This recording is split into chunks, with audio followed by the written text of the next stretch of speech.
Assalamualaikum warahmatullahi wabarakatuh. Perkenalkan, nama saya Sanazilo dengan NIM 430402069. Baik, di sini saya akan menerangkan tentang tafsir yang menjelaskan tentang penciptaan manusia, pertumbuhan, dan perkembangan. Tafsir Al-Misbah, Surat Al-Hijr ayat 28. Tafsir ini yang dikarang oleh Muhammad Quraisy.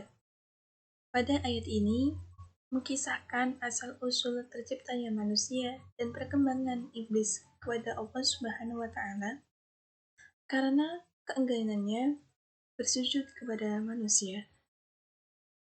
Pembangkangan tersebut memancing kemurkaan Allah Subhanahu wa taala yang lantas mengusirnya dari surga. Dikisahkan ketika Allah berfirman kepada malaikat sebelum menciptakan manusia, "Dan ingatlah ketika Rabbmu berfirman kepada malaikat, sesungguhnya aku akan menciptakan seorang manusia dari tanah yang kering dan berasal dari lumpur hitam yang diberi bentuk."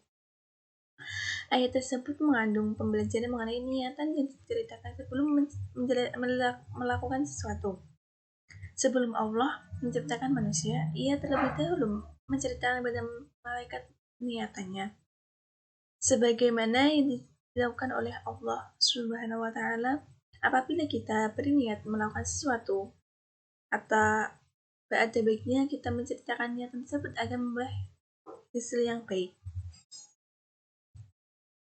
Pada ayat selanjutnya, Allah menjelaskan niatannya menciptakan manusia dan memerintahkan seluruh makhluk untuk bersujud kepada manusia.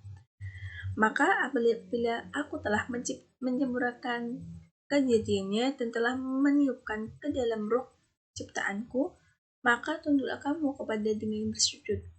Perintah Allah untuk bersujud kepada manusia diterangkan pada Quran Surat Al-Hijr ayat 30-31.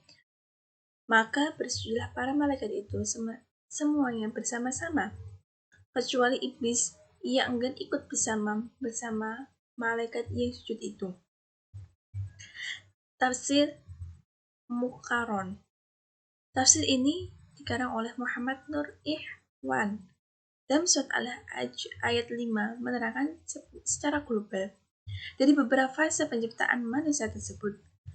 Namun, sebelum menjelaskan fase-fase dalam penciptaan manusia, Hamka mulai tafsir dengan menjelaskan terlebih dahulu latar belakang kenapa masalah ini jadi penting untuk diketahui semua manusia. Barangkali dalam firman Allah dalam Quran Surat Al-Hajj ayat 5, "Ya ayyuhan nas, wahai sekalian manusia." Beliau berusaha menjelaskan bahwa hal ini merupakan seruan bagi seluruh umat manusia tanpa terkecuali mengenai dua hal yang amat terlalang penting dasar-dasar berpikir yang akan menjadi pandangan hidup, yaitu percaya atau adanya Allah dan percaya tentang adanya kebangkitan kemudian sesudah mati. Secara logika, memang hal ini mustahil akan terjadi. Hal yang demikian yang akan menjadikan seorang meragukan dan akan waktu ilahi. Bahkan keraguan itu akan bertambah, maka nakallah pikiran selalu berkumpul pada keseimbangan yang terbatas. Oleh karena itu, dalam beberapa ayat Al-Quran kita disuruh untuk merenungkan hal-hal sesuatu kita hadapi, bahkan tentang diri kita masing-masing, untuk membuktikan bahwa Allah Maha Kuasa atas segala sesuatu, termasuk dalam adalah membangkitkan manusia yang telah mati. Dalam ayat selanjutnya disebutkan tentang asal-usul kejadian manusia, yaitu yang dalam tersebut dijelaskan bahwa proses perkembangan manusia melalui beberapa proses. Fase perkembangan manusia. 1. Fase mubhah, yaitu masa 40 hari setelah kelahiran. Masa tifil, di mana fase ini setelah fase mubhah.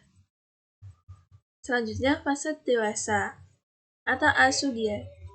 Seorang dewasa juga melalui proses yang berangsur-angsur. Dan yang terakhir, fase pikun, di mana seorang yang sudah tua merasakan apa-apa yang sudah terjadi ia tidak ingat. Biasanya terjadi pada seorang nenek atau kakek umurnya yang sudah melebihi 70 tahun. Tafsir Ibnu Katsir, penciptaan manusia adalah dengan ketetapan yang sempurna dibalut dengan fitrah. Allah menciptakan manusia secara sempurna sesuai dengan fitrahnya.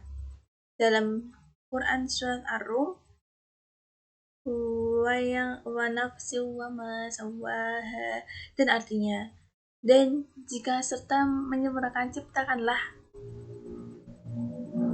Selanjutnya, Ibnu Katsir berpendapat bahwa manusia pada dasarnya memiliki sikap yang baik sampai batasan tertentu, yakni yang dimaksud dengan melampaui batasan adalah ketika jin dan setan dapat mengganggu manusia. Allah Subhanahu wa taala berfirman dalam surat Al-Fusyilat ayat 36-37, Bismillahirrahmanirrahim. Wa imma ninaz'aka minasyaitani naz'un fastajibullah innahu was-sami'ul 'alim. Wa min ayatihi al-laila wan-nahar wasyamsa wal-qamar la tastajiru lisyamsi wala lil-qamari wasjudu lillahi alladzi khalaqanna in kuntum iyyahu taj'alun. Kesimpulan, Allah Subhanahu wa taala melaksanakan niatnya menciptakan manusia dan memerintahkan seluruh makhluk untuk bersujud pada manusia.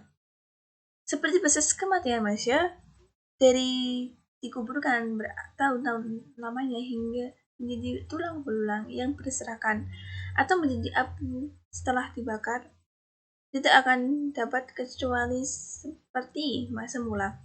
Menurutnya, bagaimana mungkin hal ini itu bisa terjadi? Bahwa penciptaan manusia Allah dengan ketetapannya sempurna dibalut dengan fitrah. Allah menciptakan manusia secara sempurna sesuai dengan fitrahnya. Cukup sekian presentasi dari saya. Kurang lebihnya mohon maaf. Wassalamualaikum warahmatullahi wabarakatuh.